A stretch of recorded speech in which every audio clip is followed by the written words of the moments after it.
ubuzima ni ubuzima kandi ubuzima nicyo gishoro dufite. Ubuzima ni ubwacu, dukwiye kubukunda tukabwitaho, kubera ko iyo ubuzima bumaze kugucika you cannot return it to the original shape. Ntabwo wabugarura kuri shape wari ufite bwa mbere, ahubwo kuko bavuga ngo amagara araseseka ntayorwa. Rero igerageza wiyiteho, niba ugiye kunywa agacupa kawe unywa agacupa, unywe gakeya. Dore niba mu byo uri buze kunywa fata utuneke rwose wongere wiyiteho. Iki noneho hari igihe umuntu ajya aba yanyoye inzoga, noneho bwacya kumva noneho kubera nyine umubiri waba watakaje amazi akumva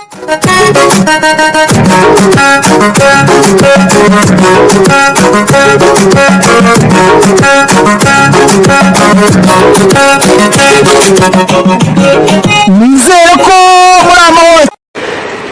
Gatatu 50 Gatatu 50.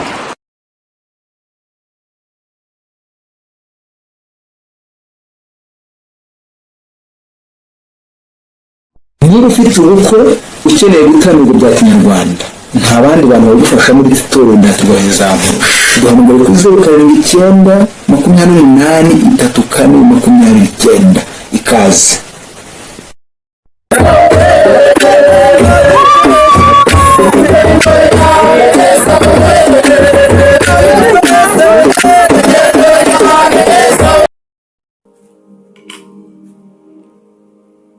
Bahaye ikaze mwe mudahwema ko ikiganiro byacu kuri Gatatu 50. Ndabashimiye cyane, nizere ko muri amahoro kandi muguye neza cyane aho muri hose mu mpande zitandukanye z'igihugu cy'u Rwanda.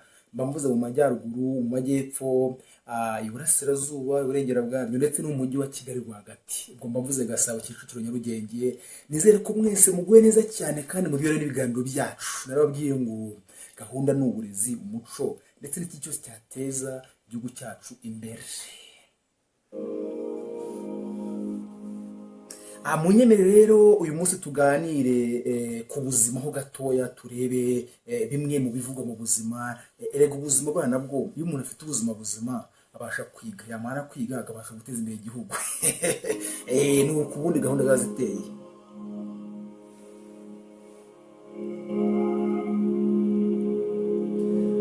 Ndagira tuganire ku kintu bita hangover. Hangover ngira ngo bataraca ibyuma, ariko si n'ibyuma gusa, n'uwanyweye karufuro nawe ajya ahura n'ikibazo cyo kubabara umutwe. Wenda tuvuge yanyweye agatama ku mugoroba, noneho bukeye yumva umutwe wamenaguritse, yumva umutwe uremeye uri gupima ibiro nka 5. Ibyo bintu biterwa n'iki? Ese wabyirinda gute? Wabwirwa n'iki ko hafashwe na hangover?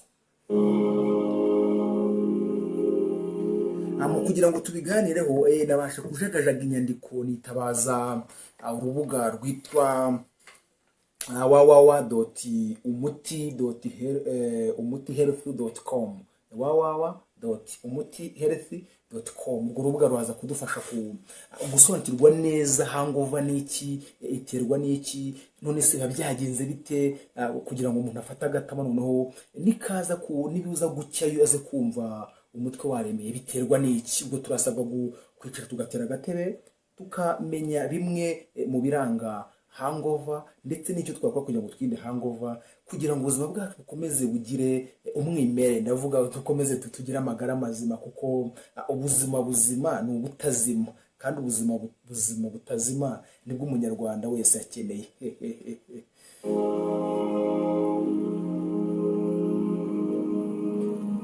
Ikaze cyane mu byo nagejeje kubegeranyiriza kugira ngo mubashe gusobanukirwa icyo bita hangover biterwa n'iki. Hangover ni ukubabara umutwe nyuma yo kunywa inzoga, ariko ntabwo biba ako kanya, ahubwo biba zimaze kugushiramo. Kwa kundi wanywa agatama nijoro, noneho mu gitondo ukumva wawe ukumva umutwe uri gupima amatoni n'amatoni. Biterwa n'iki? Imva n'imvano ni iyihe? Mukurikire ubundi tumenye akantu ku kandi. Abahanga batubwira ko bimwe navanye muri uru rubuga www.umutihealth.com nuko biterwa nuko ngo inzoga zikamura amazi mu mubiri, noneho bigatuma umuntu aza gufatwa no kumva yabuze amazi mu mubiri, noneho agafatwa n'akantu k'isere no kumva nyine nta stability afite cyangwa se yumva adakomeye mu mutwe. Ngayo nguko dukomeze tumenye noneho n'ibindi bikurikiraho.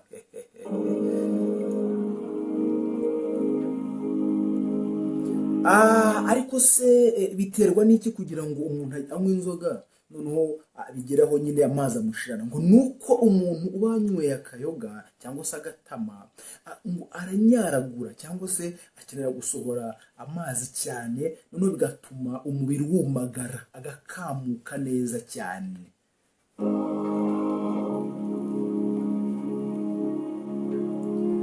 Ikindi batubwira muri uru rubuga nuko ngo umuntu wanyoye agatama ngo buya ngo kayoga kagenda kagura imiyoboro y'amaraso, none kwagura imiyoboro y'amaraso bigatuma kunywa inzoga zagura imiyoboro y'amaraso, bityo imitsi ikarega. None kwakorega kw'imitsi rero nibyo bituma umubiri nyine ugite umubiri ukamura nyine ukamura amazi kugira ngo ugende wirwanaho. Ikindi batubwira nuko umuntu wanyweye agatama asinzira nabi, ngo nubwo umuntu yamaze kunywa agatama ayumva ahita asinzira ako kanya, kumva nyine ahise asinzira, ngo ariko kuba ntabwo ibitutsi byo biba bihagije, ahubwo abasinzira gake, noneho bigatuma umubiri bigatuma umutwe utaruhuka neza. Rega buriya ubwonko niyo moteri y'umubiri, iyo ubwonko bukora neza of course wizera ko umubiri wawe n'ibindi bice byose bibasha kujya gukora neza.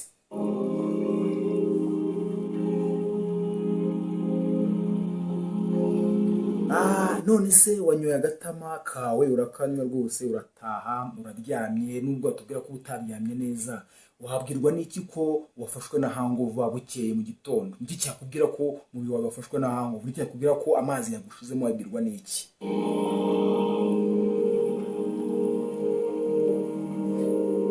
Ikintu batubwira nuko ngo ikintu cyakubwira ko wafashwe na hangover ngo nuko ikintu cya mbere umutima uteragura cyane, umutima uri guteragura cyane pa.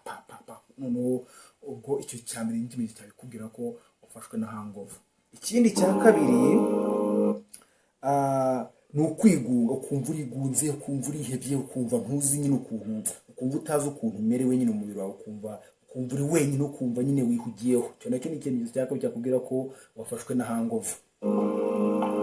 Icya gatatu ni ugutukura amaso rikaba ryabaye nk'ikinyomoro. Icyo gihe bahita uvuga ati burya umubiri wanjye wafashwe na hangover, mbese amazi yanshizemo. Ikindi ni ukumva ufite ifuke, kwa kundi nyine akayoga kaba batagusemo nyine ucyumva ufite ifuke. Icyo nacyo cyakubwira ko wafashwe na hangover. Ikindi ni ukuribwa mu ngingo, kumva ingingo ukagira ngo bahonzemo utuntu tw'uduhondesho mu ngingo, kumva mu ngingo, mu maboko, ahantu hose ntabwo kumva, ahantu hose ntabwo umeze neza. Icyo nacyo cyakubwira ko wafashwe na hangover. Ikindi cyabikubwira ni gucibwamo ubwo ni ukumva nyine ntabwo gucibwamo ngira ngo murabizi, gucibwamo cyangwa se mu Kinyarwanda cyahuranije guhitwa. Ntabwo umuntu iyo wafashwe na hangover urangwa no guhitwa. Ikindi ni isereri n'ikizungero, ukumva nyine kuzungera, ukumva ku buryo wumva utahameze neza, ahubwo ukumva urimo kugenda ufatwa na mugunga, niko tubyita. Ikindi ni uguciragura, umuntu wafashwe na hangover nawe arangwa no guciragura. Ibindi ni ukudashaka kurya, ukumva nta peti. Ikindi ni ugususumira, ukumva utari stable, kumva urimo gufatwa n'umususumiro. Icyo nacyo cyakubwira ko hangover yagucakiye. Ikindi ukumva mu nda urimo uraribwa. Icyo nacyo cyakubwira ko hangover nayo yakwatatse. Ngayo nguko ibyo ni ibimenyetso byakubwira ko your body is just attacked by the hangover, umubiri wawe wafashwe na hangover. Noneho tugiye no kureba noneho ngo kugira ngo umuntu anywe agatama ke yirinde ko yafatwa na hangover, yabigenza ate?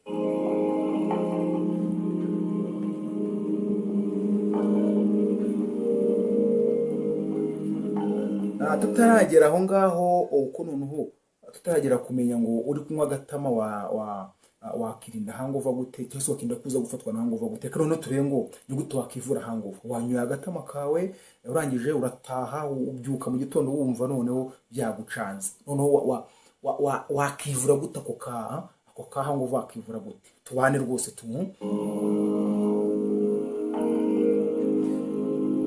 igihe wanyoye agatama genda uryame uruhuke. Buriya ngo kuryama ukaruhuka nabyo byakurinda ko ufatwa n'iki, wagenda gufatwa n'isereri, byakurinda ko, kubera ko buriya nubwo ugenda ugahita usinzira ntabwo batubwira ko utaruhutse neza. Genda ufate umwanya uryame uruhuke, wongere usubirane akabaraga kugira ngo amagara yawe akomeze abe amagara mazima.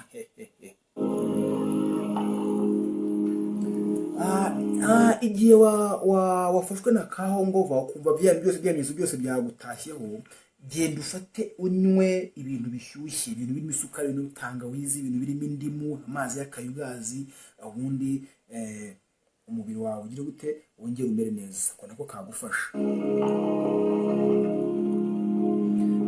Ariko noneho niwumva bibaye too much, numva byakurenze kuko noneho byamaje kurenga igaruriro, nyarukira kwa muganga baguha imiti igabanya uburibwe. Nyamuneka ntukihagarare, ariko buriya umubiri wawe wanegekaye, niyo mpamvu utinze gatoya ushobora gufatwa n'ibindi bibazo by'umubiri kubera ko wabisuzuguye. Niba wumva wamaze gufatwa na hangover ku rwego rwo hejuru rurenze uko uri kubyumva, ukumva isere yabaye nyinshi, ukumva ingingo zikurya byahataye, nyarukira kwa muganga. Kwa muganga barasanasana, baguha imiti igabanya ububabare, ubundi ubuzima bukomeze bumere neza.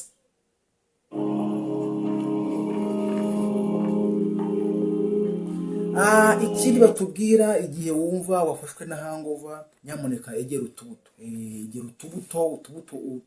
nk'imineke, ubundi imbuto muri rusange ni ingenzi.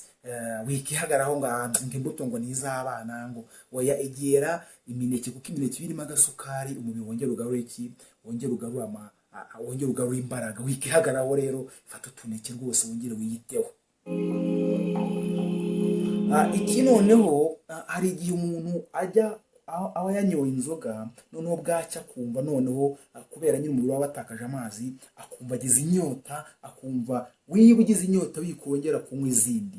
Nyamuneka batugira inama y'uko niba wagize uko ugize inyota, ihangane unywe amazi menshi. Wikuvuga ati ndumva noneho icyaka kinishe reka njye gushaka izindi. Oya, egera amazi uyagotomere, ngo uko ugize inyota ihangane ugotomere amazi. Nabyo byagufasha kwirinda iki, kwirinda hangover.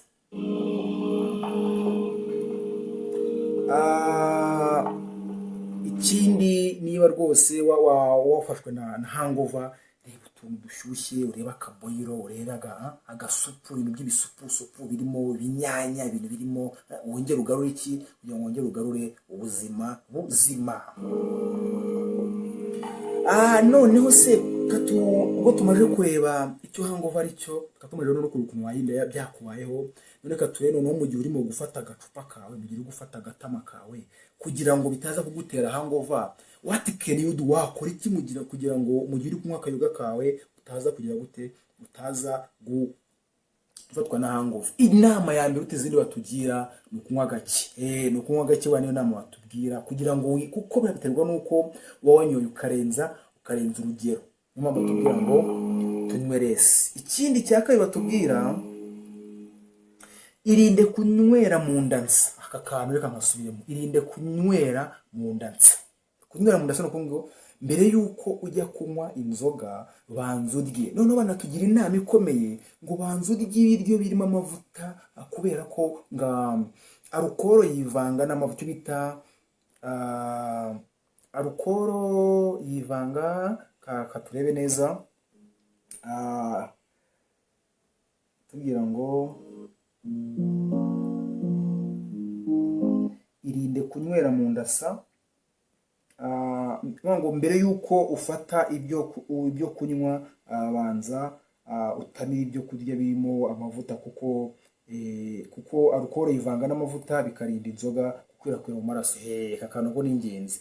Ngo alukoro yivanga n'amavuta bita liposoluble, noneho bigatuma ya nzoga idakwira mu mubiri wawe. Niyo mpamvu rero abatubwira ngo winywera mu ndansa. Nyamuneka niba ugiye gufata agatama, banza ushake ibyo kurya bihagije, ubanze utamira ifunguro rihagije kugira ngo umubiri wawe uza kuba ukomeye. Niyo mpamvu uri abahanga bo kunywa inzoga, banza akagenda akabanza agatambikamo akantu k'inyama, abanza agatambikamo inyama, abanza agatambikamo ikinure, agatambikamo agatuza k'ihene kugira ngo aze kuba aze kuba umubiri we ufite imbaraga zo kubasha guhangana yarukoro.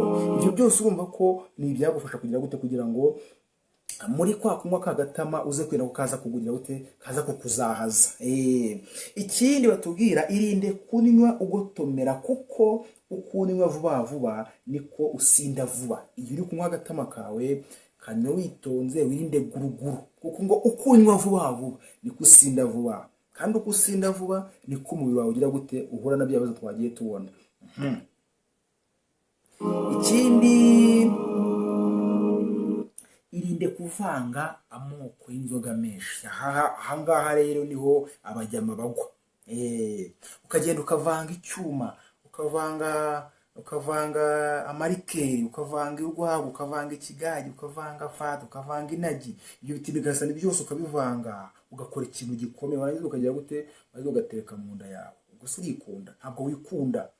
Aho hantu rwose ubaye igikenya pe, ubaye igikenya. Ahubwo wowe genda ufata ngo ngiye kunywa ka rufuro, ngiye kunywa agasikoro, inywera agasikoro witahire. Ugiye kunywa ka mitsingi, nywa ka mitsingi witahire. Ugiye kunywa agafata, nywa agafata witahire, wivanga n'ibindi bitendo gasana byose. Kubera ko uko ugenda ukora, erega buriya mu buryo bw'ubutabire, ufashe ikinyobwa kimwe, hari ingano bagihaye, hari ingano ya gaze bagihaye igomba kuba irimo, none urabivangavanze. Ikintu ukoze ntabwo ukizi, wowe ugize gutishyize mu mubiri wawe. Rero urumva ko kwa kuvangavanga amoko y'inzoga atandukanye nabyo birakuzahaza, bigatuma umubiri wawe ugira unegeka, no bigatuma ufatwa na hangover.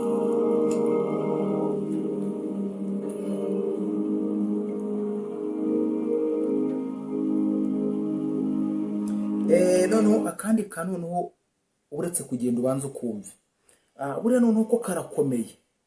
Buriya ngo abahanga mu by'ubuzima, mu bijyanye n'ibyo kunywa no kumenya ingano ya alcohol umubiri uba ukeneye, batubwira ko niba ugiye kunywa kandi ubutinde ku runywero, ubutinde kuri kontwari, ihangane niba ugiye uko umaze amacupa 2 nibura y'icyo kunywa uri kunywa cya alcohol, ihangane uterekamo amazi.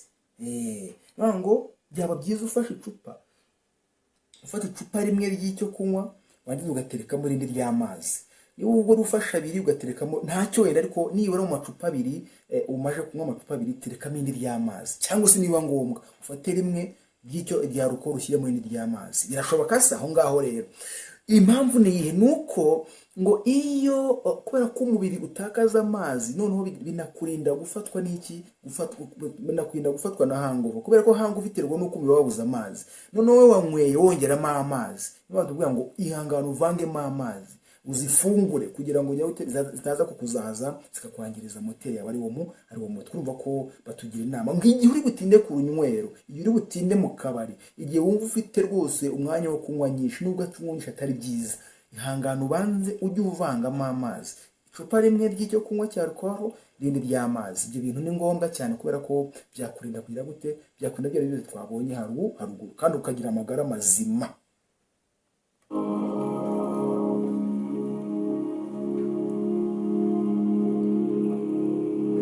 Cyangwa se none akandi kantu batubwira ahangaha, ushobora no kunywa ka oranje. Ka oranje buriya ko urumva ko ubufashe ubushyizemo n'akantu k'agasukari, kuko buriya nabyo byagufasha kugira hari ababyita ngo ni ugusasira. Buriya abahanga bo kunywa, asibye ko nta muntu ukwiye kwitwa umuhanga wo kunywa, ngo arabanza agaterekamo cyangwa se akajya aterekamo twa alcohol, agaterekamo udufata. Ariko inama nziza ni ukujya uterekamo amazi, cyangwa se nanone ikiruta byose ni ukunywa gakeya, ukavuga ngo ukinywera gakeya, ugashyiraho amazi, ubundi ukitahira ukagenda ukagubwa neza cyane. Munyemerere mbashimire, kuko buriya ubuzima ni ubuzima, kandi ubuzima nicyo gishoro dufite. Ubuzima ni ubwacu, dukwiye kubukunda tukabwitaho, kubera ko iyo ubuzima bumaje kugucika, you cannot return it to the original shepu, ntabwo wabugarura kuri shepu wari ufite bwa mbere, ahubwo kuko bavuga ngo amagara araseseka ntayorwa. Rero igerageza wiyiteho, niba ugiye kunywa agacupa kawe unywa agacupa unywe gakeya, dore niba mu byo uri buze kunywa wibuke kuri buze kuvangamo amazi, kandi rwose wiba imbata y'icyo kunywa, kubera ko ubuzima bwawe nibwo ufite, kandi numara kubwangiza of course uzaba wishe ejo hazaza hawe. Munyemere mbashimire kandi mukomeze mugubwe neza, mukomeze mwirinde ibyuma, ubundi mwinywera agakoma karimo amata, ndetse munashyiremo n'agasura nyamuneka, ubundi mujye n'imineke, mukore siporo, ubundi ibintu bigende neza cyane. Ubushakashatsi bugaragaza ko ngo umubare w'abagabo barya imbuto ari mukeya. Nyamuneka mwisubireho imbuto, mufate imbuto, mufate agakoma karimo soya, ubundi ibintu bigende neza cyane, ubundi amagara yawe uyasigasire kuko nicyo gishoro ufite. Munyemere bashimire, ndiko Tone Sengabikira Intwari, iyi ni Gatatu 50, of course direct of Rwanda cyane. Mukomeze mugubwe neza aho muri hose, Imana irabakunda.